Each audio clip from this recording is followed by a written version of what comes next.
Hello and welcome to the Old Man Orange podcast. I'm Spencer Scott Holmes. I'm Dave Candido. And we have finally decided to finish our Coffin Joe trilogy that probably nobody was asking for, but it was a must to have to be like, you know what, we got to see where this all goes. There's like a 40-year gap between 2 to 3, you know what I mean? And we're like, we're just going to do it. And here we go, Coffin Joe, Embodiment of Evil, 2008, at the prime time of when horror movies were really coming back hard in cinemas and so on like that. And I kid you not, I think this one was really one of those ones. I think literally Jose Marins was looking, he's like, you know what, Saw, you know, Hostel, all this stuff, Coffin Joe can do all this and he can do it better. I'm pretty sure that's what he was thinking, and he definitely did it. Better or not, he did it. Yeah. Better or not's a question to the watcher, but he did try it and he was like, I'm gonna go hardcore. So when I first saw the preview for that, or one of the, I don't know if it was a preview or a review or something on YouTube that I scanned through, and I started watching the thumbnail video for like 10 seconds, and then I just didn't watch the rest. I remember thinking like, you know, like, I bet the production's like way better. You know, this there's no way this can't be better. But after watching it, I just felt like it's almost like, I feel like he almost had the script written 40 years ago and then just didn't make the movie until 2008. It does sort of feel like that for sure, especially for the fact that it's kind of doing like, it feels like it fits in a trilogy. He's doing like the same thing. It's just like, you know what, we can make this connect real well, you know. It's just one of those ones. Where's Coffin Joe been? Well, he's been in jail for 40 years. I kind of too, when he gets out of jail and his henchman Bruno is walking around with him at first when they're walking through Sao Paulo, the city it takes place in Brazil. I almost thought it was going to be like this, like campy plot where, like, you know, this guy who hasn't seen modern, you know, like modern life, you know, it's just like walking around and everything. Oh, what's that? Like a Captain America kind of thing, you know, like, what, a phone? What is this? You know, like a cell phone, you know, but, I feel like it had that vibe for about 5 minutes until he met his new followers, and then stuff started going down the same old Coffin Joe path. Yeah, exactly. It's that thing. It's like, he's like, you know, because this one really ties into 1 and 2. Like, if you did not watch the first 2, forget it. You'd be like, what am I watching? Yeah, it ties way too much in there. It's be like, well, yo, where were you the last 40 years? You had time to watch this. Which is funny because you can watch the second one and not really... I don't think you necessarily need to watch the first to watch the second, but I feel like you definitely need to watch at least the second to watch the third. Yeah, but it does even do a lot of callbacks to the first one too. It does. So it's one of those ones that's kind of surprising. But the fact is, yeah, Joe's like, I like how they, like, 'cause, you know, in the last one, in the second movie, This Night I'll Possess Your Corpse. I always have to remember which one was which name. I don't know.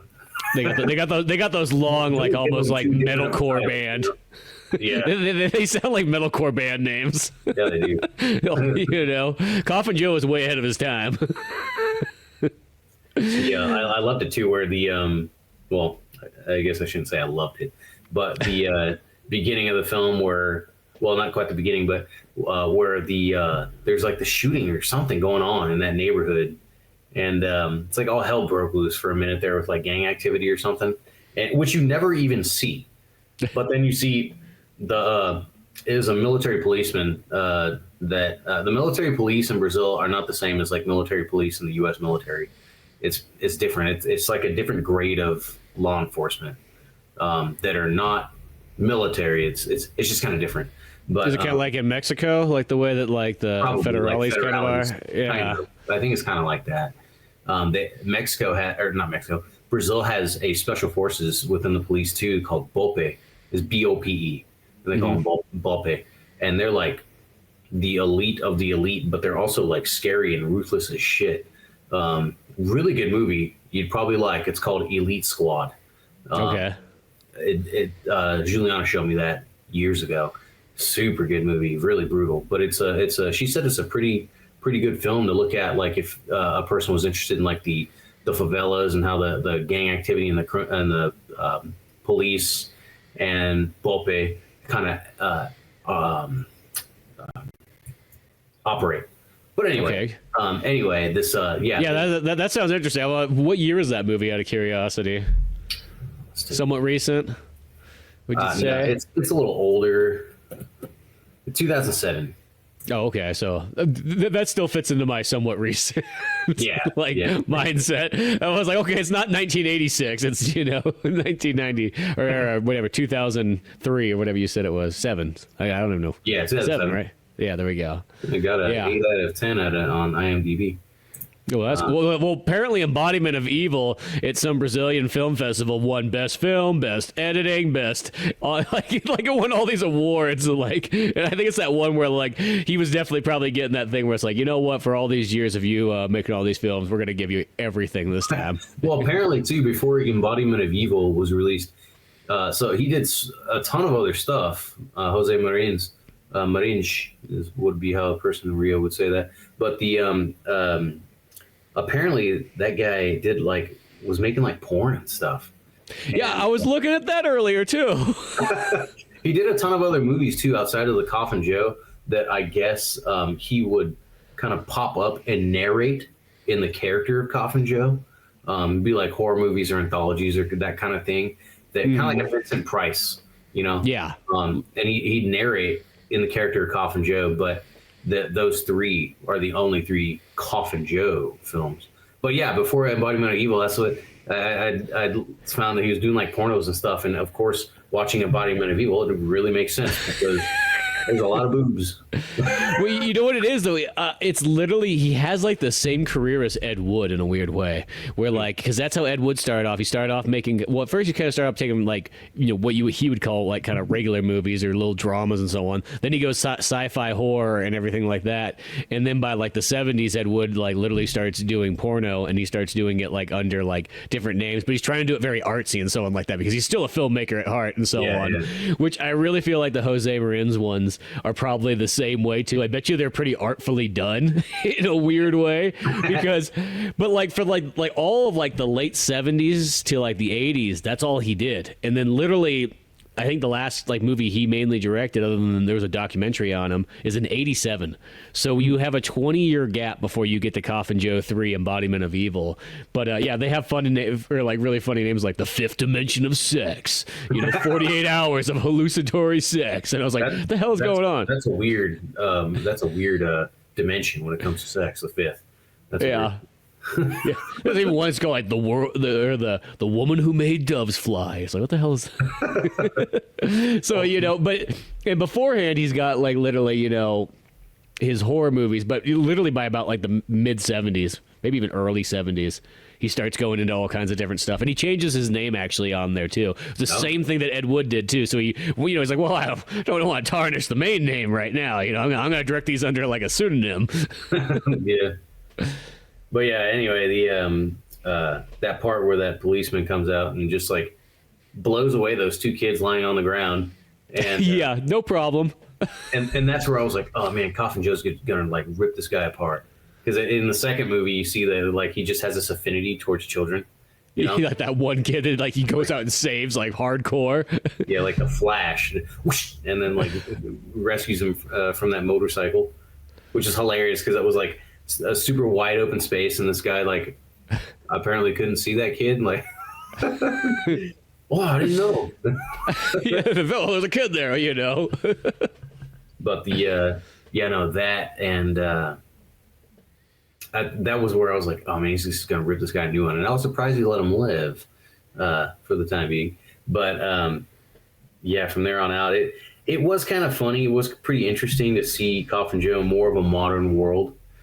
Because his character really didn't change at all.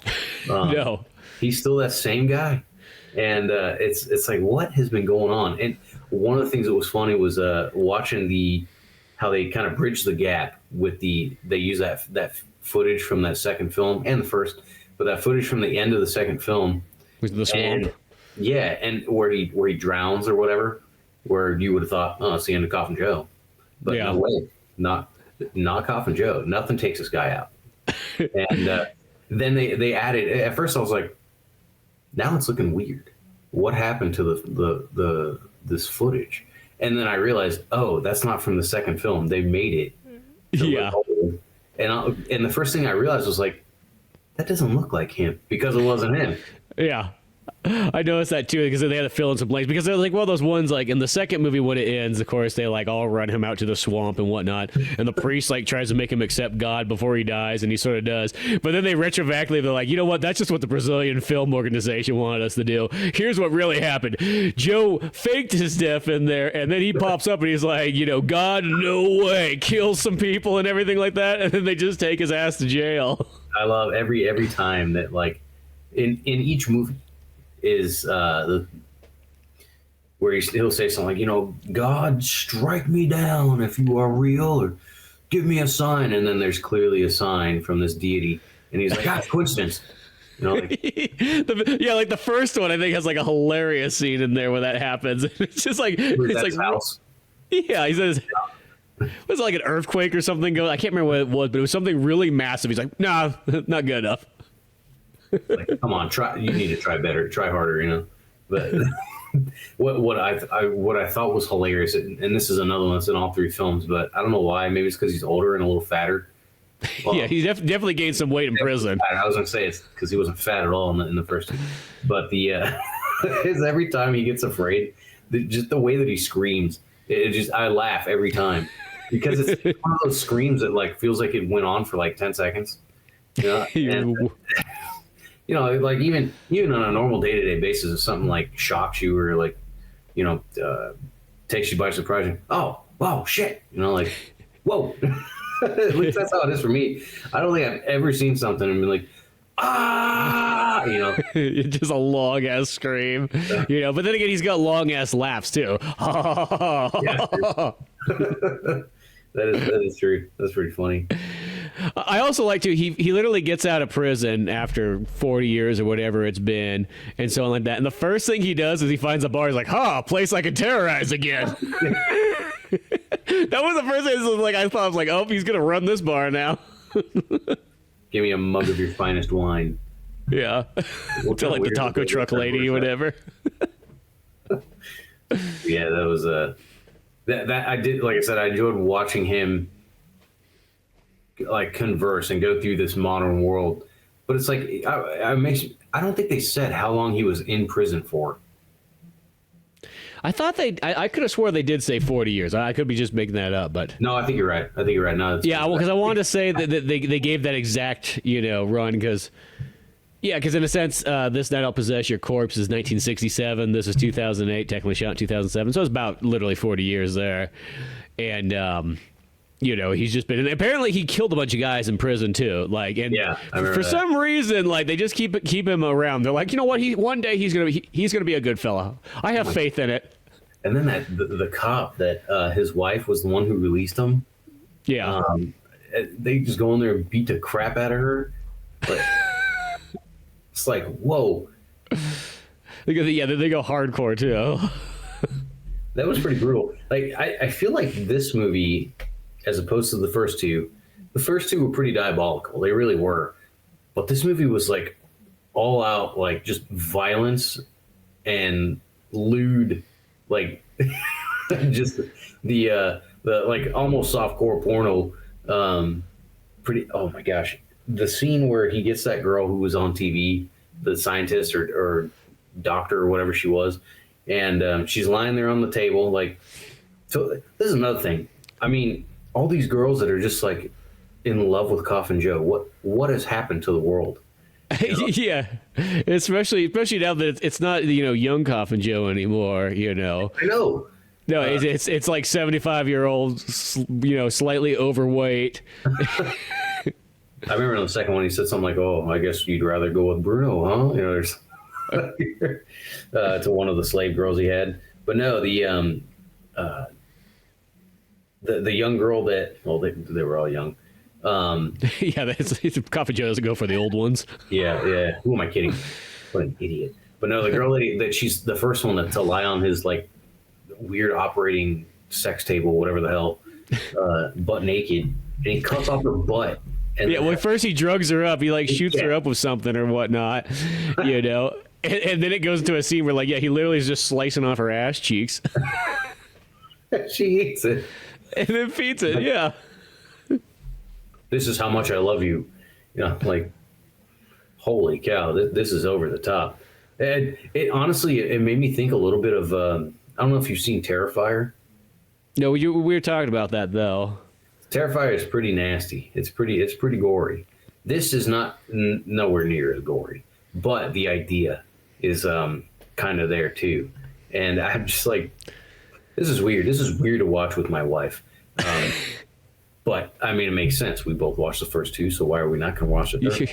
Yeah, it's a must, you know. But yeah, no, there's some weird stuff going on there. Just as I said, like I just know that he probably saw Hostel, he probably saw Saw, you know, like the resurgence of all the other old horror movies, as in Hills Have Eyes and Texas Chainsaw Massacre.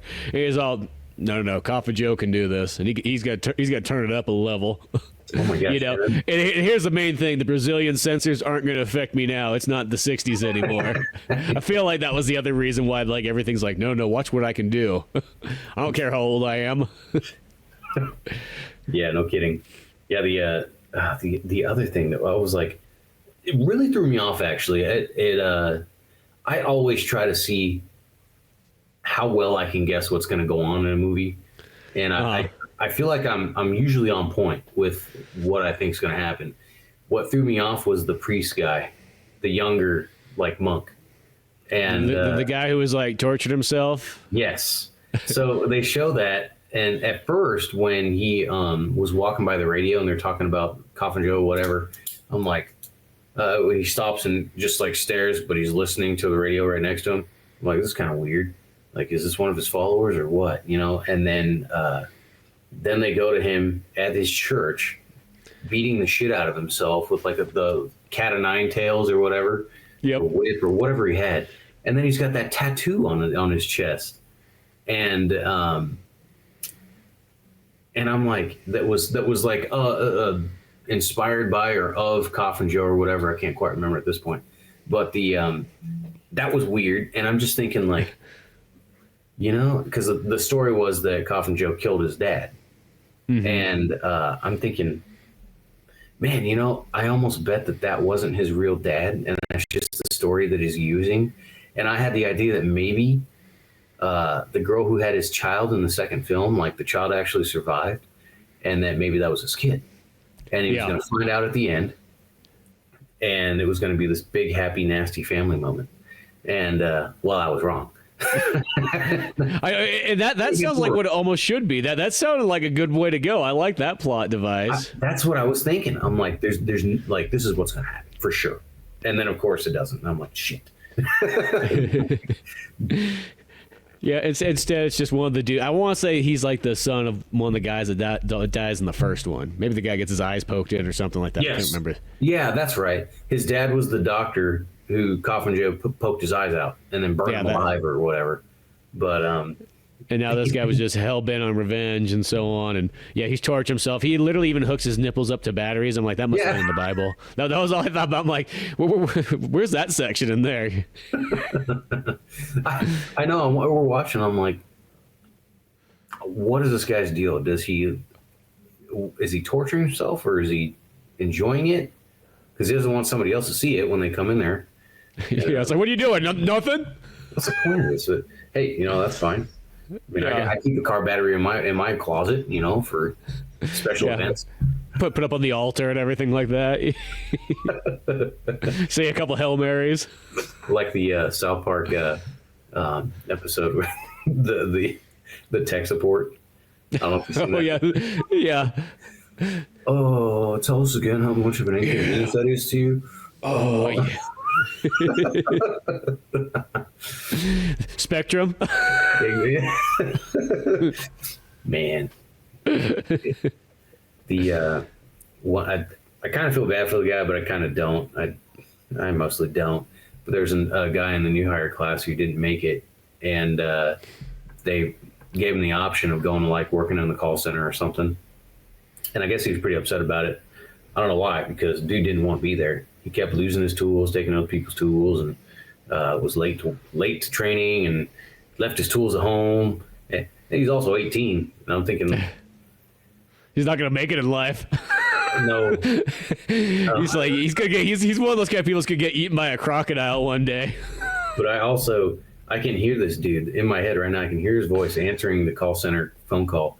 You know, like, did you try to plug it in and take it out and then plug it back in? No, I don't know.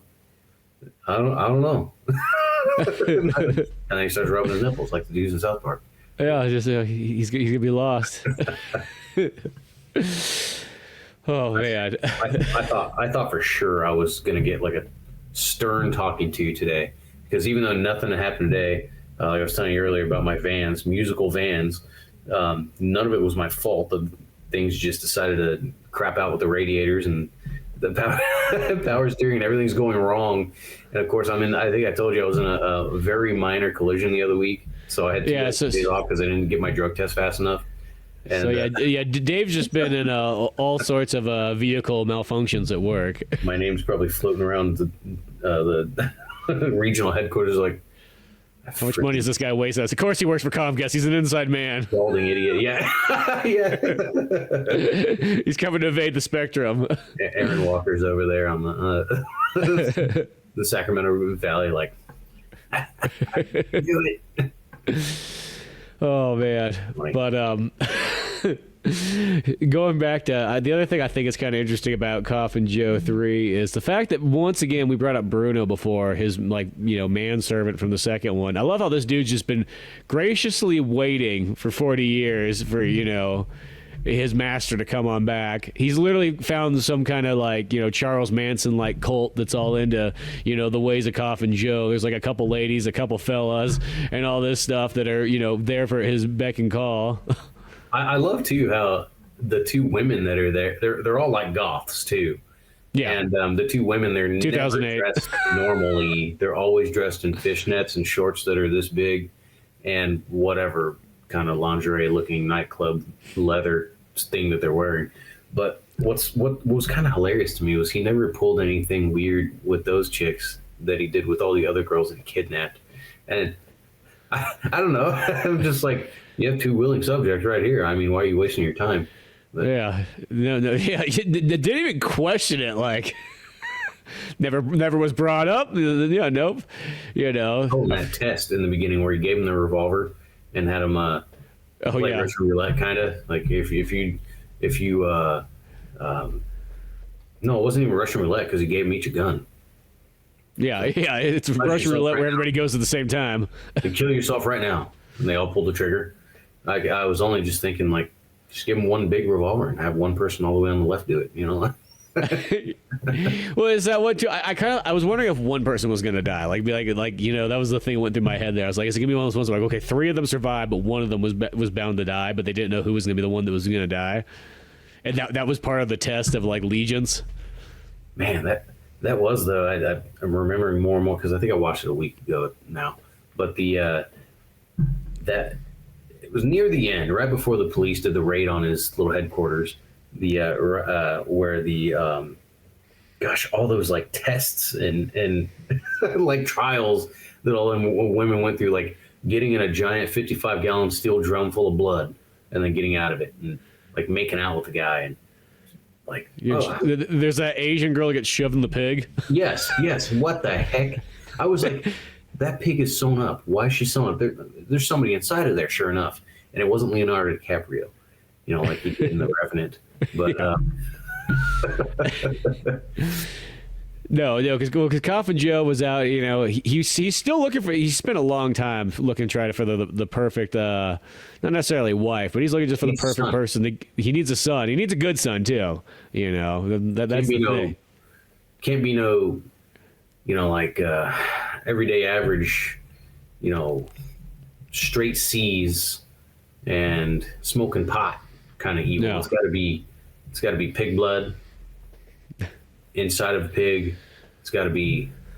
Well, no, I was going to say spiders, but I don't think he used any spiders in this one. No, he didn't use the spiders. It was kind of strange. Wait, he did use. There is that scene of a bunch of insects though, where. All the roaches. He shoved the girl's face. Yeah, he kept shoving the girl's face in the roaches. It kind of reminded me of. Oh shit! What's that Jennifer Connelly one with Italian director? Phenomenon. or whatever. Because there's a part where Jennifer Connelly falls. She's inside this house and she's walking around. It's actually a pretty good, like, subtle horror movie. It's the best thing to sort of say. It's like when stuff does happen. It's a Dario Argento one, but she falls back in this pit, and when she looks over, it's just all insects everywhere. And it's 80s, so you know that they use real insects. Just like in the Poltergeist. Poltergeist. Poltergeist, yeah, I say Poltergeist that's also another interesting one. I kind of thought about, I kind of pronounced that like Poultrygeist, which is a film. But have you seen Poultrygeist? It's a great one. I have it on deep Super Special Edition DVD Tromaville one. I haven't seen Poultrygeist. It's worth watching. I'm going to say, well, let me rephrase those words. Great is not really, it's more like an experience. Yeah. It's like trauma to the max with like tons of like gross out gags, ultra violence, weird, goofy comedy. Like it tries to like wrap all that like Lloyd Kaufman humor all up and violence all in one. Like if Meet the Feebles was a horror comedy. Yeah, kind of like that, but it's got some like pretty intense stuff in there where like, you know, it would make somebody, you know, not like, it's weird because it's kind of like comedic, like violence and gross out stuff more than anything. It's still horror, but like you feel like you kind of laugh and then you go, oh, that's kind of disgusting, but then it's kind of funny. Well, how about Lamageddon? Lamageddon? I've never seen that, but I've seen the cover of it. I haven't seen that one either. And then the other one that made me think of was, God, I can't even think of the title of it. I just remember seeing a preview. Like Black Sheep or something like that. The tire that rolls around killing people. Oh, yeah. Rubber or something like that. I think it's something like that. That was one I kind of wanted to watch, too, because it just looks so ridiculous. I guess gotta give him credit because that's like one of those ones. Hey, if you pulled off that concept and made an entire movie out of it, props to you. That's all I gotta say there. For whatever reason, too, that made me think of two other films. One of them, I think it's called Ghoulies. It's with the little brown creatures that roll around everywhere. I don't know if you know what I'm talking about. I don't know. Maybe. And then the Attack of the Killer Tomatoes. Oh yeah, is that class? It's got George Clooney in it. Ghoulies is not what I was thinking of, but that's also a pretty glorious horror film, 1985. I don't know if you know Luca Bercovici. Oh, so it's an Italian movie. Italian, but that one, if you look it up, it's pretty. See, it looks super campy, and there's a sequel too. That sounds like a fun one. But it's all. I'd say it's all within the realm of the Coffin Joe caliber films.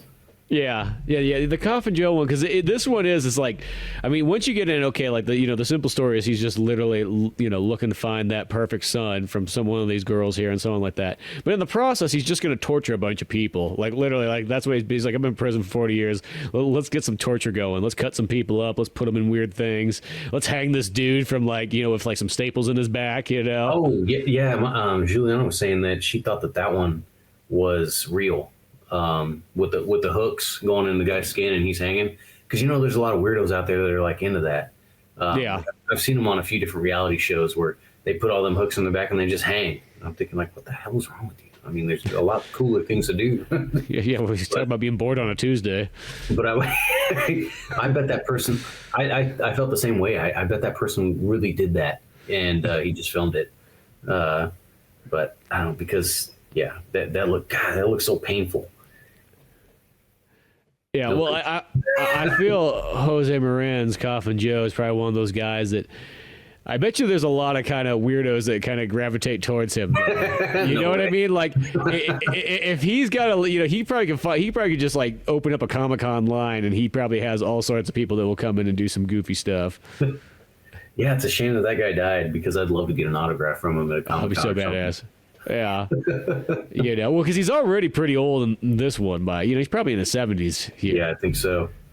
Which that's the other funny part, because that like all I think about is he directs this movie himself and writes it and stars in it, and he puts himself in this movie with a bunch of like 20-year-old ladies. He may be in his 70s, but he's not quite impotent yet, as you find out. Love how at the end of the movie which I didn't even realize all them girls were still alive. I thought they were dead. Yeah, that was just for fun.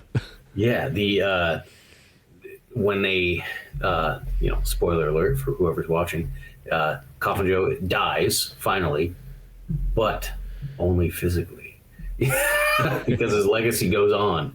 Yep. What was it, like 5 or 6 women that he impregnated, and then the other weird thing was at the end where he's like dead, but I guess he wasn't quite that dead. That girl comes up and more or less rapes his dead body. Yeah, and, she literally just goes for the corpse. And my wife's like, that's not how that works. But yeah, it's like that scene in Clerks, but they actually show it. Where the girlfriend comes in and she's like, "Oh, I went and banged you in the bathroom." You're like, "I wasn't in there," and then they find out that a dude just died in there who was reading porn. That, for some reason, when you say that like out of context, that scene sounds like it's extremely dark. When you watch the movie, it's funny, but like, yeah, now that I think about it, I'm like, man, that actually sounds like something like straight out of like that could be a very hard drama movie right there. Mentally disturbed afterwards and so on like that, can't go on anymore. Man, I haven't seen that forever. That reminds me too. I saw a commercial or something. I think it was on YouTube with Kevin Smith and I can't remember Jay's real name. Was that Jason? Jason Mewes. Jason Mewes, yeah. The Kevin Smith, holy cow. He looks like he lost all of his weight. Yeah, he has that look where he looks like he lost too much. It's the thing that like when, because that's the thing what happens when people kind of get into that point where they're like, oh, I'm losing weight, because then they just think it's like, oh man, the more pounds I can go, the better, the better, the better. And the next thing you know, you go past the point, and then it's like, okay, now you've gone too far. And I've seen a handful of people throughout life that do that, where they get all like amped up about their weight loss, but they go a little bit too far, and then it's like, I just feel like somebody's got to go feed Kevin. Like, you know what I mean? Like, sounds like somebody's got, they got to get him off that vegetarian diet. That's definitely not helping the cause. Yeah, but yeah, no, the one thing too with the that end there after the priest guy kills Coffin Joe, that's where all my dreams were shattered. Yeah. He's not the bastard son of Coffin Joe. No, I thought it was going to be like a Point Break thing, but yeah. But no, he's walking away, and of course that Coffin Joe shadow's after him. And I was thinking maybe that they were going to do a little bit more with that, like not a lot more, of course. The movie was almost over, but like, gosh, I don't know, like show the dude like go crazy and like plunge to his death or something. But no, he just runs away, and the shadow chases him, and that's it. That's all you see that guy. Yeah, I don't know where that was going, but that's as far as it does. Coffin Joe does have kind of a hell experience in this once again, kind of like in the second one, except for he goes and visits like death or a variation of him.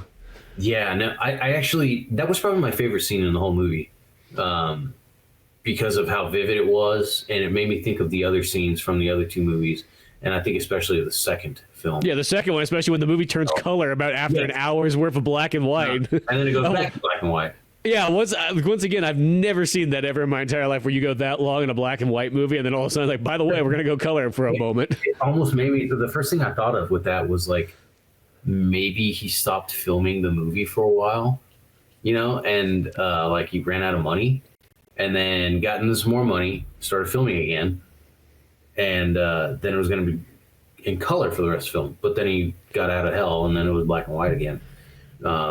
So I don't know what the heck was up with that. Or maybe, it could have been like, all right, we have this much money allotted for this film.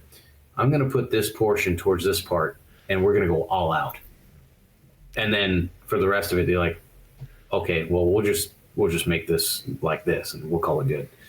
Yeah, I definitely think it was one of those ones they probably had just enough money, but like, you know what, we'll splurge a little bit extra, we'll make this scene in color. And I think also too, it's like, it probably is, no matter what, hits everybody being like, oh shit, it's in color all of a sudden. Like, that is so shocking. Like that was one of the biggest takeaways from that, because I've never seen that in any other movie where like you go that long. I mean, I know Wizard of Oz does it, but like she's only in black and white for like 10 minutes, and then the rest of the movie's in color. It's not like you went an hour and 10 minutes in the Wizard of Oz, and then all of a sudden like it turns, like once she finally finds Oz or something like that, it's like, oh yeah, by the way, here's some color for you. Then for the rest of the movie, it's just her shoes that are red. Yeah, exactly. It's like Sin City. Yeah. Or Schindler's List. Yeah. The comedy. But, yeah, Schindler's List, the fun family adventure. Man, I'm almost surprised that. Well, I guess I'm not too surprised. Maybe it'd just be going a little too far. But I was gonna say I'm almost too surprised that Matt Stone and Trey Parker didn't do a Schindler's List like musical or something. Like I'm kind of surprised too. That feels like something that would be up the. You're right there. Something you wouldn't really necessarily. That almost seems like if you didn't use like the sort of Rent song in like Team America, where it's like the everyone has AIDS, you could almost use that same like setup for like a play. Like, oh, what's he doing? Oh, he's doing the Schindler's List on Broadway musical.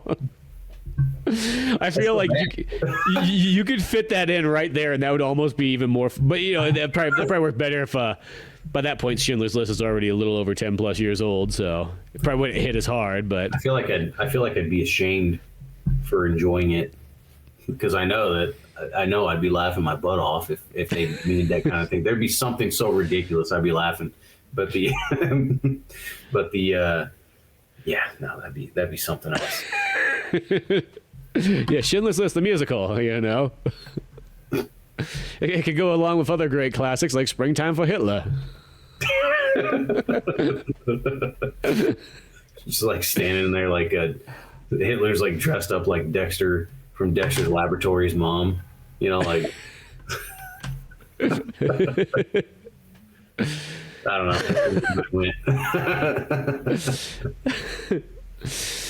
Well, have you ever seen Mel Brooks as The Producers? No, but I just saw it the other day when I was flipping through movies, but no, I haven't seen that one. So there's technically two versions. There's his original version, which is, I believe, his second movie, if I'm not mistaken.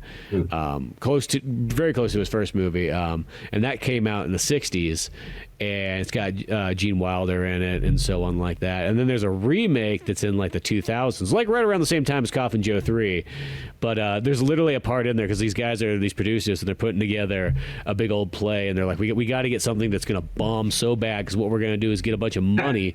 Then the thing's going to bomb and then we're going to keep the money. So they're doing like a whole, ploy scam type thing and whatnot like that. And so they get this, like, they find this script by like a German guy and it's called Springtime for Hitler and whatnot. Like, they're like, oh, this is the perfect one. Nobody's going to want to go see this and everything like that. But the thing is the guy they get to play Hitler is he takes the role like very serious, like he's a super like actor and something like that. So he's like, I'm gonna play it the best I can. So he plays it kind of like goofy and slightly gay, and it's like it wins everybody over and stuff. And they have this big old musical number. But funny thing enough is in the 60s, apparently a lot of Jewish people came with the Mel Brooks and they're very angry at the fact that he put a Springtime for Hitler musical number in the film. And I don't think they got that was supposed to be a comedy part. Of course. Of course, you know what I mean. So that's almost how I picture, like, if you had like the Schindler's List, the musical. I don't think there'd be a moment people just do not get it. Speaking of not getting it, I don't know what about it. Springtime Hitler. I don't know why, but it made me think of this older movie. It's from 90. Well, it's not as old as the Producers, but the 1996 film Waiting for Guffman. Okay. Seen that? I've never seen it, but I know of it. I watched like 20, 30 minutes, and it was like the dumbest thing I'd ever seen. Like, just so boring. And it was supposed to be super funny, but it just... if you've never seen it, it's not really easy to talk about. It's a hard time. Well, I was wondering, is that one of those movies that's either a comedy or a dramedy, or is it like one of those like hard dramas? That's why I wasn't too sure. It's a mockumentary comedy. And had a lot of big names in it. Catherine O'Hara, Fred Willard, Eugene Levy. Okay, well, yeah, got a bunch. It's a weird film. It's a weird film. There's some of the Embodiment of Evil. yeah. Embodiment of Evil is definitely a movie you don't just pull out and show to anybody. Especially if they haven't seen the first two. You really need to be let in with the first two, or else either you'll be kind of confused, but then you'll be like, the hell are you watching? There's an old man just running around torturing people and trying to bang 22-year-old ladies. Like, no, there's a point to this. Trust me. No. It's getting somewhere. You know what I mean? This is his master work. It's not random. Yeah, the last 50 movies he's been directing have been all leading up to this moment. the pornos and everything. Yeah, that was a very experimental time, but he learned a lot in that process. Going back to that hell scene, that was my favorite scene in the whole movie. It was so, it was pretty vivid. but I liked the character of Death too. Kind of reminded me of Marvel's character of Death in the comics, at least. Yeah. Although this woman wasn't a skeleton. At first, I guess she wasn't that far away from a skeleton. But at first, I'm like, kind of looks like that dude that played Calypso in Logan. But then I'm like, oh no, that is a woman. But it was pretty creepy. Had some really dark, creepy vibes. But there's always been something too that there's a million different variations of hell out there. Like tons of people describe hell differently, and like a lot of people, they think of hell and they think just this dark, endless abyss, or like fiery, like I'm sure you've seen it in drawings or whatever. No, hell almost looks like it's depicted as this cave that's got fire and flames everywhere or something. But I mean, I've always appreciated the idea of hell that looks kind of like the album cover of House of the Holies by Led Zeppelin. That's what it kind of looked like to me in that movie. But it's just so unnatural and wrong. And the way that they just made that look in that movie, I thought was perfect. And almost for that scene alone, I was like, yeah, okay, I'm glad I watched this, I guess. Well, maybe not glad, but I'm content. Yeah. Well, I mean, I felt like we had to know. That was the key thing. I had to see where this Coffin Joe story goes. And the fact that also too, it's just like it's just so interesting to think, like, here's a movie. It's 40 years later. Now, granted, we know the Coffin Joe characters appeared in other stuff, but as far as this core storyline, here he comes back. You know what I mean? And it would almost be like if you almost had Freddy Krueger in just the first Nightmare on Elm Street, and then they're like, we're gonna wait 40 years for this character to kind of come back. I was wondering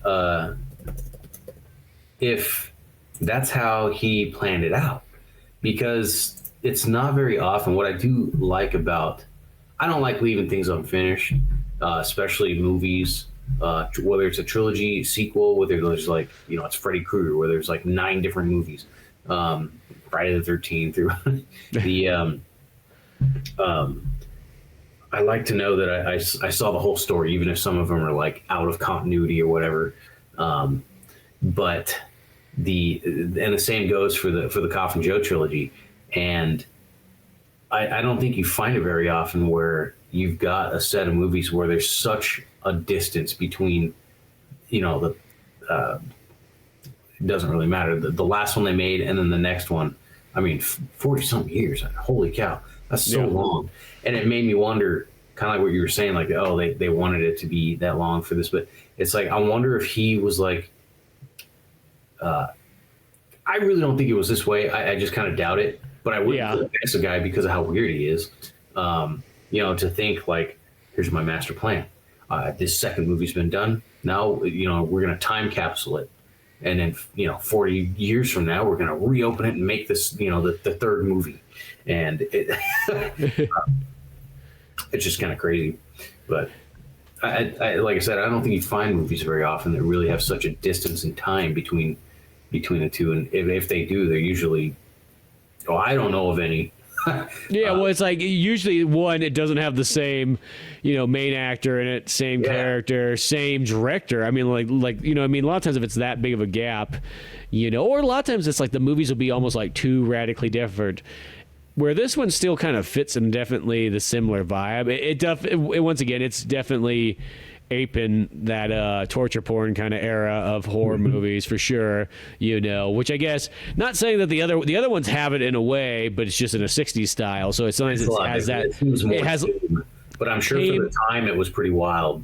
Yeah, that, and then also too, even if it seems kind of tame in a weird way, it almost still has more of an artistic kind of feel when it's sometimes in that way. Where this one just sort of says there's no you don't have to worry about it, no censorship or anything. Go for whatever you want to do, It is pretty cool though. I mean, you don't, like I said, you don't see it that often. And what's impressive to me is Brazil is not a place that it's really easy for people to do that kind of stuff. Even if you have mild success in the industry, I mean, the economy of Brazil sucked, and it sucked for a long time. And for that guy to really pull that off, I think even if it's a B movie, whatever, like that's super cool. And that's like it's hard enough these days, it seems, to get companies or producers, whatever, to make a sequel after a year or two, to have the same actors, actresses, to have a plot that's relatively, the same, or like a decent continuation. It's like half the time I see movies now that are just falling off the radar because, I don't know, negotiations couldn't be met or whatever. We were talking about Kung Fury the other day, and such a silly movie, but it was so awesome at the same time. It's only like a 30-minute movie. Yeah, it's like a weird link too, because it's a short film pretty much. So ridiculous, but it was so fun of a movie. And I was reading up on it the other day thinking, were they not going to do something else? And yeah, apparently they had a whole second film filmed, like done. But for whatever reason, it just it's kind of dead in the water. And I didn't even know there was a video game, but Yeah, the video game was sadly very, very terrible. Like, this is the worst part about it. It looks like it should be cool because it's like a beat 'em up game or everything like that. But it's a beat 'em up game where you just press the joystick either left or right. You actually don't beat anything up. It's like, it just feels like it's so like, what? This feels like if this was a Flash game on Newgrounds or something like that back in the day, I'd be like, okay, I kind of get it. But like, dude, you can't sell a game like this and be like, you literally don't even really play it. No, that should be one of those free games. Yeah. That was the thing about it. I was so disappointed, But that's for example too. The worst part too is like that's something that like you kind of hate to sort of say it. If that came out now, you'd be like, well, it's been a little bit too much of a wait. You know what I mean? And another one that I can always pull off that's like it's not nearly once again as long as Embodiment of Evil, but strangely, Embodiment of Evil kind of works. You'd think 40 years or so. It's so long that it's like that's what it does. But you remember when Sin City 2 finally came out? Yeah, I haven't even watched it. Yeah, well, that's the thing is, Sin City, when the first one came out, that was such a big deal. And what was that, 2005 or 6? I can't remember exactly, but somewhere right around there. And yeah, people love the living daylights out of it. It was kind of like at that time period where it was like, dude, comic book movies are being made really well. It's Robert Rodriguez. The 300 Rise of an Empire, I think. Yeah, because that was the other Frank Miller one too. So like Frank Miller was kind of on fire. They even allowed him to direct on there because he had Tarantino and Robert Rodriguez to hover around him. It was done so big, and then it's like really they should have put that second one. Should have came out like 2008, 2009. Still when like the fire was hot and everything like that. And then it didn't come out till like 2017 or 16 or whatever the heck it was. It was more than a decade later. And it's like there's really nothing wrong with that second one. I've only watched it once in cinemas. I do own it, but like it just felt like it was like just too late. It was like this should have just came out like right away, and I just felt like it kind of came and went because of that. It was just like a little bit too long. Too much of a distance apart from there. And sometimes that's the kind of thing is like, you want to kind of at least have some kind of like plot plan going on there. And I mean, I'm not blaming Robert Rodriguez or anything like that. We know somebody else was probably screwing with that, making it not happen right. Which is always such a bummer. It's like, I mean, I do get it from like a producer standpoint. There's certain things where you get kind of iffy about like throwing some money into because, you don't want to lose $40 million at the same time. That's a big pocket of change. Yeah. It's funny you bring that one up too. I found so many different movies that were supposed to be made, but then because of the time that had passed, because of the different actors that, like they were going to do it originally, but then because they weren't waiting around, they went and did other things, that movies have been turned into completely other movies. Apparently there was supposed to be a sequel to Conan the Destroyer, and it just ended up not even being a Conan film. It was the Red Sonja one. Yeah, maybe it was just a completely different character. And if you watch it, it's easy to tell like, oh yeah, this is a Conan film, but yeah, it's probably Red Sonja because Red Sonja. So this is what kind of happened: is Arnold Schwarzenegger signed a 5-movie deal with Dino De Laurentiis back in the day, and that was Conan the Barbarian, Conan the Destroyer, and then he did Terminator and whatnot. He's like, I got to get the hell out of this thing. Like, you know what I mean? Like, let's do something else. Yeah. So he pretty much, to finish off his contract, he did Raw Deal, and then he also did the Red Sonja movie. But instead, it was, they're like, you can sell me as like the top billing thing in it, but I just want to have like a cameo part in it, in a sense, and that's what he kind of went with. It's bigger than a cameo, but there. Exactly. And for some reason, he got out of the last movie. I don't know. I can't remember exactly how it was, but like he literally was able to get out of that fifth picture, and then I think he probably just paid off Dino De Laurentiis. And the third movie that was going to be the follow up to Conan the Destroyer ended up being called Kull the Conqueror, starring. Oh. Yeah, and well, because that's also produced. I want to say that one's produced by Dino De Laurentiis' son, if I'm not mistaken. And yeah, that one comes out in the 90s, and pretty much, yeah. Well, in Cole's that's another character from the Conan books. Yeah. So he is kind of like a canon character in a sense, and I have that one on Blu-ray. It's interesting. It's still fun. It's not okay. It's of course not Arnold Schwarzenegger Conan, but yeah, Kevin's in there, and then you also have Tia, the chick from True Lies, and Wayne's World. She's in it as well. She plays like the evil sorceress. So there's a lot of cool. It's fun. It's definitely worth checking out, but yeah, that's definitely them trying to fill in that Conan slot. And, yeah. It's kind of like there was that third Conan movie that came out, the one that has Aquaman Jason in it, Momoa. Jason Momoa. And I remember I liked that one because I went into the movie. I'm like, I'm like, here's the thing: as somebody who's like a ginormous Arnold Schwarzenegger fan, I get it. You're not going to always be able to get him. So I was like, I went in there being like, yeah, it's a different guy doing it. Like, cool. Well, I'm fine with this. Actors age, and nobody wants to watch Conan the Barbarian as like an 80-year-old dude. Well, you could have the King Conan one, because I don't know if you remember like the way that Conan the Barbarian, the first one, ends, is it talks about, it's like, and he will return as King Conan, and it shows Arnold, and he's like sitting there in that big old chair, and he's got the gray hair and the beard and everything like that, like he's supposed to be older, because everybody thought like, oh, he's going to age perfectly into that role. Yeah, I didn't think about that. That would be kind of cool, but I mean, at the same time, I don't know. I think there's a lot more stories that could be told with a lot of these heroes, before it's just like time for your applesauce and medicine. But yeah. Well, it's the same way. I feel like the same way about Terminator as well too. Is like, I'm like, don't get me wrong, I love Arnold Schwarzenegger in it, but like Terminator is such a big universe. I'm fine if they happen to have stories that kind of involve other stuff in it. That's why I enjoyed Terminator 4. That's why there's like that Terminator video game that came out like a handful of years ago that I thought really was liked. Amazing. I really liked Terminator Salvation. Yeah, that's the one. That's Terminator 4 I was thinking of. I thought the movie was really cool. I never saw the third Terminator. I need to watch it because I never seen it. And I didn't see the fifth one either. So I'll say this: the fifth one's actually really good. That's probably one of the better ones after like 1 and 2, of course. But and then the third one's worth watching too. The downfall is with a lot of Terminator movies is they repeat that formula too many times, where it's a cat and mouse chase. Yeah, somebody's got to be protected. Terminator that the last player seemingly can't beat. Well, because I remember the thing that is like, for me, is like when I was a kid, especially when you'd watch those sci-fi future scenes in Terminator 1 and 2, like the thing I'd always just say to myself is like, man, just imagine an entire movie that was this, and you made it like a war film instead. So instead of it being like this kind of cat and mouse chase thing, like imagine it just being like, no, we're just, here's a war film with all these like, rebels pretty much fighting off, or resistance members fighting off the machines and all that kind of stuff, and trying to like conquer as much as they can back and forth, hiding out in the bunker and everything, and just focus 100% on that. And they never technically ever did that in a movie, but that Terminator video game that came out like 4 or 5 years ago, whatever it was, pretty much gave me that exact experience, because it literally took place in 2029.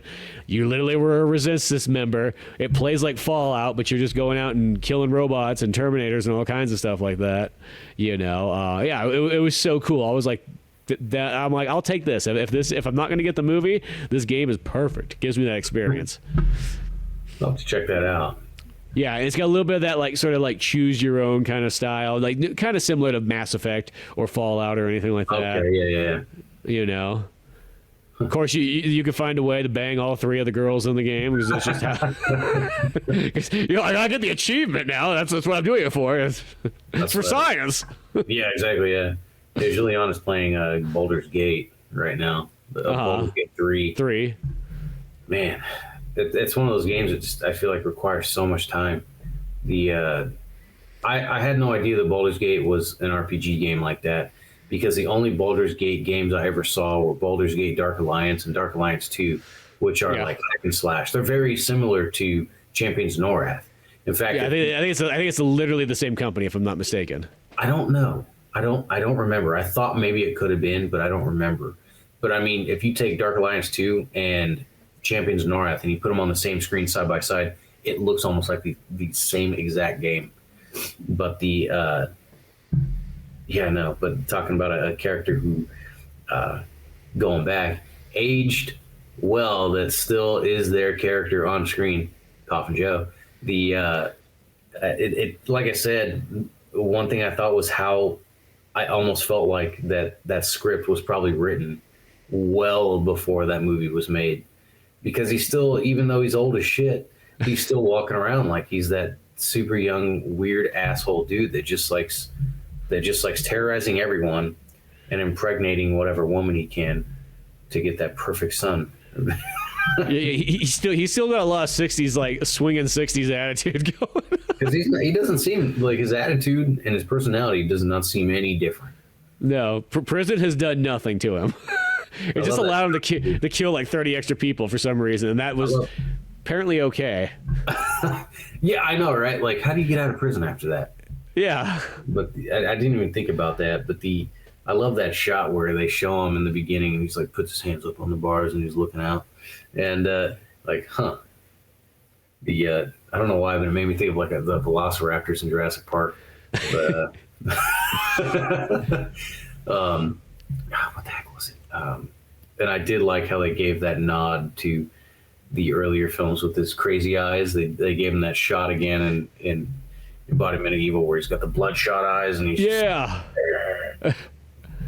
No, I like how they kind of did that callback, because I want to say that wasn't in number 2, because I think we brought that up. We're like, oh, they took that out, but it's in the first one. But then it comes back in this one here, and there's a lot of neat. There's just a lot of cool callbacks. Like even something that's kind of neat too that we didn't even bring up in Coffin Joe is there's these handful of scenes where he literally runs into the people he killed in the first 2. Yeah. And the way that they do them is actually really cool, because it shows like them and then there's their body. Like there's the one chick from the first one that Coffin Joe ends up raping, and then she ends up hanging herself, just to make it as dark as all can be, because she's just so disappointed with Coffin Joe. Well, she's in this one and she's hanging, but when they show their bodies, they're literally in black and white, so it's almost like they were pulled from that old film. And I thought that was kind of cool. And he has these conversations and these moments with them. And there's like 2 or 3 of them that happen throughout the movie, and it's just kind of a neat one. But it's one of those ones, it's like, if you didn't see the first 2, boy, you're gonna be lost in these scenes. I love that too. That was like just the first. It was like the perfect way to show who his character really was in that first film, when she tells him straight up, like, "I'm gonna kill myself because you ruined me and raped me." And he's like, "We won't do it." He comes back. She's like, I didn't think she'd do it, but on the next one. The Coffin Joe way. Yeah. It's okay, he'll just talk his way out of it too. It's like, this is like the only one where like the police officers aren't really getting talked out of it. They literally know 100% he's up to something, because they got these they got like the 2 most oldest police guys. Obviously, they must have been police officers literally since the first 2 Coffin Joe movies. So one of them was the guy with the eye patch was in this. I believe the second one from the first film, but it's the footage they made. Or it's the part of the film in the Embodiment of Evil that they made to look like it was part of the second movie. Yeah, the swamp. Black and white, but it wasn't. Anyway, that police officer, he gouges his eye with his 5-inch thumbnail. So gross. So I think in the second movie, I think his nails were fake, but I'm not sure. But in this movie, it's very clear how real they are, and it's so gross. And apparently that's like one of the things he was known for too, was having them long ass nails. And all I can ever think about is just barely putting your hand on something and your nail getting ripped back. Ugh. Yeah, that's what I think about too. You know, because did he have the long nails in the first one, or were they just not nearly as? They might have been there, but maybe they weren't. They were like Nosferatu like, but they weren't like. Yeah, they weren't like an extra like 2 feet. Yeah. I gotta say, man, when I was a kid, when I was a fat loser kid, my nails were long. Like they'd be like out to there, maybe. Like, yeah, not Coffin Joe long. No, and they were long, and I felt like, number one, I just didn't realize I should cut my nails. Like I didn't pay attention to it, and I didn't know it was a gross thing. But I felt like I couldn't pick things up without nails. And then I joined the military, and that's like cutting your nails was like the same as brushing your teeth and shaving. Like if you didn't do it, you'd have somebody yelling in your face. And it also, I learned that, you know, you got like shit particles under there if you don't clean your nails, you know. Like, there's a lot of dirt. Some soap and you do some scrubbing. Exactly, you got to clean yourself. But yeah, yeah. Well, what does Coffin Joe got underneath those nails? People. Yeah. People's guts, people's thoughts, people's butts. Butts, yeah, butts that somebody had eaten and then puked back up. I remember watching when she eats her butt and then she wakes up and like it didn't happen, but then she still puked. Yeah. Jeez. Yeah, just literally eating ass. So gross. The bugs. That was there was a lot of torture in that movie. Like torture versus the other two. The other two they almost seemed like tests. They didn't seem like torture. They were like, you know, like if you pass this minor trial, you may be my wife. And like even the scene where he killed the women with the pit of snakes in the second movie, like I think it was probably the most brutal. Well, no, it wasn't. I think it was when he crushed that dude's skull with a giant rock. Yeah, that was pretty intense. That was the most brutal thing, I think, in that movie, but it was still very not... It just seemed like it wasn't that big of a deal. Again, I think it's because of where we are in time versus when that movie came out.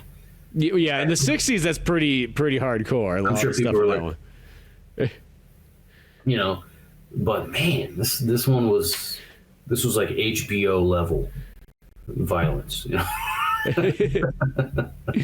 Yeah, this one was definitely, you know, as I said, it fits in that, especially that time period, because we mentioned this before, but like that late 2000s era is almost when movies are like at their prime, hardcore, most violent era. You know, in a weird way. There's some other sectors of time too, but like in that late 2000s, I used to remember going to the cinemas always and be like, the one thing I can always guarantee, or I'm always guaranteed, is that there'll be good violence in every movie. Like you were never denied that, like in that late 2000s period. I wouldn't be surprised if Mr. Marins had the idea that might be one of his last films, and he just wanted to go all out. Like all out as in not like I want to make the best film I can make, but I want to make the most ridiculous film I can make. You know, like the most just grossly offensive or intense, whatever, over the top. And I think he succeeded. I think it was, I don't think I would have wanted the final Coffin Joe film to be in any other way, even with its campiness and gore and violence. It just seems like if it's gonna go out, it needs to go out with a bang, and I think it did. Yeah, I think so too, because this one just goes kind of ridiculous, but like I think that kind of works in its favor. It's just so odd and so strange, but it's not so much so from the first two in a sense. It's just there's a bit of a, you know, a change of 40 years, but for the most part, it still kind of falls in line. It just shows more violence in this one and so on like that, and more craziness.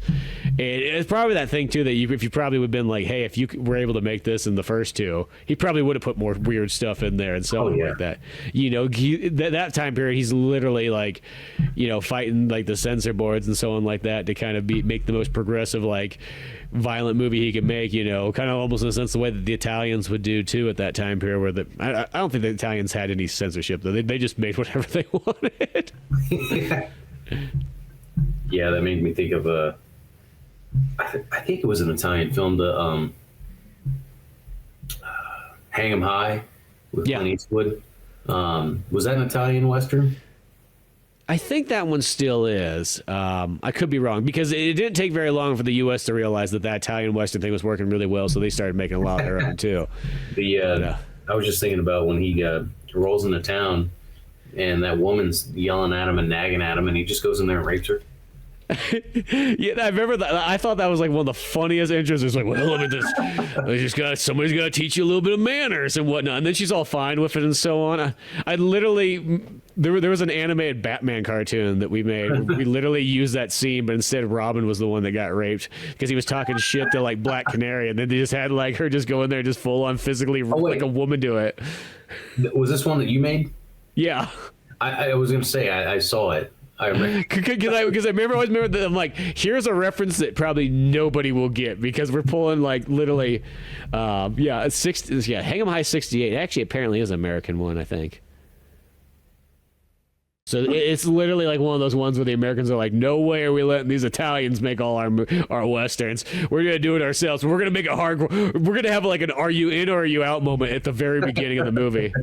Yeah, no kidding. Because that was that scene. I remember to see that like the very first time. I was like, "Holy shit, we got to use that somewhere!" Like, But that's what I always was. That was my thing. Is like I would always make references to really old movies that I know that like the average person probably watching an animated cartoon on Newgrounds and YouTube has no idea what it is. That's pretty awesome. But yeah, kind of like that sort of stuff. I like when movies have like an "Are you in or are you out" moment to get you started because you know what I mean. That's just good because it's like, hey, if you can handle this, you'll be fine with the rest of the movie. If you can't handle it, might as well just walk out. Trade your popcorn in, whatever. We watched the other day a newer movie with Hugh Grant called Heretic. Oh, okay, yeah. I heard good things about that one. I really wanted to see that last year, and I never got around to it. I enjoyed it. The guy I was talking to at the bar the other day we were talking about it. He had mixed feelings. He liked the first half of the film. He didn't like the second half. I like the movie. Cat here. I like the movie quite a bit. It didn't go the way that I thought it was going to go, which is fine. It's how movies are. But yeah. It definitely had a great intro and a great hook for sure. Very peculiar, and I think you probably get a little bit out of it, but kind of like you're saying, it would definitely has that "Are you in or out" moment, which it's a good one to check out.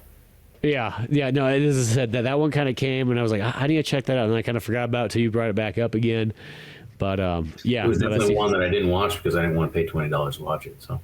Yeah, but Hugh Grant's actually been kind of chewing up the scenery recently in a lot of movies. So I feel like once he got past his kind of like romantic kind of rom-com days, it's like he's really fucking good at movies. Like it's like The Gentleman with Guy Ritchie. Like, dude, he's like the best part of that one. Oh, dude, I kid you not. I think that is literally Guy Ritchie's best movie. It is so amazing. It's funny as all can be, but it's offensive funny because I remember when I saw it in cinemas, there were some old ladies that couldn't take it anymore. That was just too intense for them, and they walked out. It was maybe too British for them. I'm not too sure, but write that down here. I still have to watch Cannibal Holocaust. No, we should watch that one. That was if you want to see a great Italian movie, that's the one that literally even Sergio Leone told the director of Cannibal Holocaust, and Sergio Leone being the dude who did Good, Bad, and the Ugly and all that stuff. He was all like, dude, you're going to get so much flack for this movie. They are not going to take it well and so on like that. And lo and behold, they literally thought it was a snuff film because it looks so realistic. Have you seen either The Irishman or Oppenheimer? I've seen Oppenheimer. I never saw The Irishman because it didn't come to theaters. That sounds like a lazy excuse, but like it's weird. Like if a movie goes to cinemas, I'll watch it. But if it kind of like, it's straight to Netflix, I almost have like no interest. What did you think of Oppenheimer? It was okay. See, somebody kind of told me beforehand that there was going to be a really weird part in it where it's like, oh, dude, there's a scene where it just gets really intense and everything like that. And we just literally watched this movie called Threads before Oppenheimer came out. And Threads is like 19, give or take 84. And it's this British film about if a nuclear bomb went off, like what would be the issues of all that stuff. So this nuclear bomb gets dropped on England. And the movie's like very brutal, like, and very, like, it's got like a lot of that stuff in it too where you wouldn't think about it, but then there's like all those other issues. And it's about this like group of, like, almost like kind of like a family, and they survive this, and then just watching all the people go through it, watching the old people, like, they barely can make it a couple more days, and if the radiation poisoning gets them, they're just like literally throwing themselves up and killing them and so on like that. And as it goes on, it just gets weirder and darker, and there's very few people left. And there's like one lady, she even has a kid, and the kid comes out like a mutant and everything, but it's done like trying to be like quite realistic, you know. Yeah, it's super good. They'll show, like, whenever they show the threads, they'll show this picture of like this police officer, and he's got bandages all wrapped around him. I kid you not. They use that guy in like all the marketing posters. He's in it for like one scene, so that guy's kind of misleading. But like the rest of the movie, it's just like a very dark, because I think they were trying to make the movie like, we want to make this nuclear bomb fallout seem like you do not want to happen, because you watch it and you go, what would you rather do, die instantaneously or survive through it? And you kind of go, I think dying instantaneously. Yeah, exactly. Holy crap. That kind of made me think of one called Command and Control. I don't know if you heard of that. No. So Command and Control is a pretty good film. It's like a documentary kind of thing, I think. So it examines, I'll just read this off to you. It examines a deadly accident at a Titan II missile complex in Damascus, Arkansas in 1980, exposing the truth about the management of America's nuclear arsenal. Basically, to sum it up, what happened was, you think nuclear missile, big giant thing, they're in a silo. Silos are all over the U.S. A lot of people don't know that. Yeah. A lot of them are filled up with concrete, like they're not anything anymore. But there's still a few out there. There's one at Wyman Air Force Base where I was stationed that it's a museum now. I've been inside of it. It's really cool in a really creepy way. It's just weird. It's really weird. Like, I went down the elevator and I'm down there. I'm just like, this is weird. Like, I'm really far down on the ground in this like little place that nobody knows exists. Yeah. It's like, it looks like the bridge of the Star Trek, the spaceship in Star Trek. The Enterprise. Yeah, the Enterprise. Yeah. But anyway, so Command and Control is about the technician who goes to make a repair in this silo, and he's standing right next to a nuke, and he accidentally drops a wrench, and it falls down the silo and kind of ding, ding, ding, and pokes a hole in something that shouldn't have a hole in it. And he's like, oh shit. He lets his boss know this is what happened. He lets his boss know this is what happened. And it turns into this big deal about like, hey, we need to get everybody evacuated out of here, out of this town. And, and it's like this big, huge deal. Of course it is. But it's like, it was managed so bad that like, it was such a crap show. But really interesting. And I think it might be also a book, but the movie is pretty cool. But anyway, now I wrote a list. I just was writing some stuff down here, so I got it. Well, that one right there, I kid you not, that sounds really interesting to me. That Command and Control one. It's really yeah. It also makes me wonder if that's where they got the name Command and Conquer from. It just seems like. Maybe so. Yeah, you know what I mean? Just if you're watching a bunch of war movies and so on like that. But no, that actually sounds kind of cool. Because like I said, like that one, if you ever feel like being in like a slightly dystopian and slightly depressing mood of watching it, watch that movie Threads though, because it is really good. I wrote that down, so I'll probably watch that here in a few days or something. And I just watched it straight off, I believe, YouTube or something like that, because it's, as I said, it was one of those movies that was made for, like, I think in England it was a really big deal. Of course, you just didn't get it over here till probably a little bit later. Even though they did show it over here, but it was kind of one of those ones. I think they played it on TV and everything like that just to try to bring a lot of awareness. But like it's hardcore. Like that's the thing about it. You go, oh, things get intense in there, and just the things like something you don't even think about too. But yeah, it's cool. I liked it. Cool. Yeah, no, I'll definitely watch that. I might watch that this weekend, or maybe Friday, Thursday or Friday. Tomorrow's Thursday. Jeez. Give you something. But we'll have to find some more fun stuff to do too, because I'm glad we finished Embodiment of Evil. That one just was a cool way to finish off that Coffin Joe trilogy and so on like that. And if anybody wants to watch it at home, of course, it's not the easiest one though. Like it's not streaming anywhere. We just ended up renting it off YouTube for $2.99. And then you can do it for $1.99 if you get the standard def. Yeah, you could do that too. I did $2.99. I'm like, which I probably should have just done standard def because I think I did end up watching it on TV.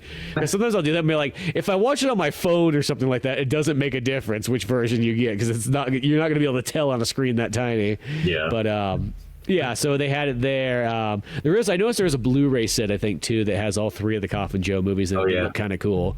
That was give or take $20, I'm gonna say. But I was like, oh, that's kind of cool. That'd be. I wouldn't mind having that in just the long run for sure. That'd be just kind of a neat one, Coffin Joe 3 is one of those ones. I don't know how many times you go back and watch that one, but I wouldn't mind watching the first 2 maybe even again. I guess there's a big box set of all the stuff he's made, and it actually is in like this little coffin. Yeah, that looks really cool. I think that one's kind of expensive now. No, probably not. We got all that stuff. I think that's even under a different director's name too. That's what he was trying to keep. He was trying to keep himself out of it, and then in the future, Wikipedia combines it all together. Yeah, but yeah, no, good flick, good trilogy. I'm satisfied.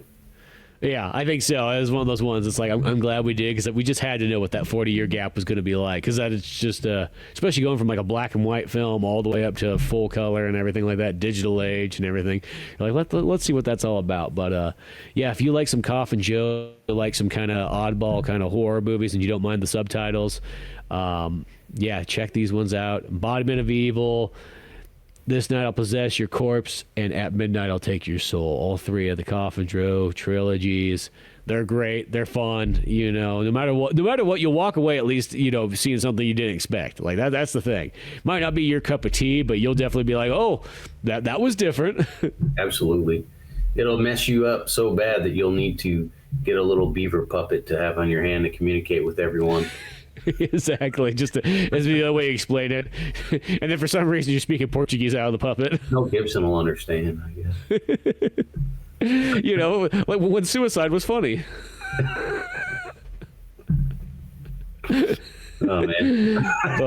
But yeah, so check that out. It's fun stuff. Other than that though, I got the little Linktree description in the description, I guess. Linktree link in the description. There we go. That sounds better. And that takes you to all the websites, all the other podcasts, comic books, and all the other fun stuff that's out there of Old Man Orange. But till then, I'm Mr. Scott Holmes. I'm Dave Candido. And we'll see you some other time.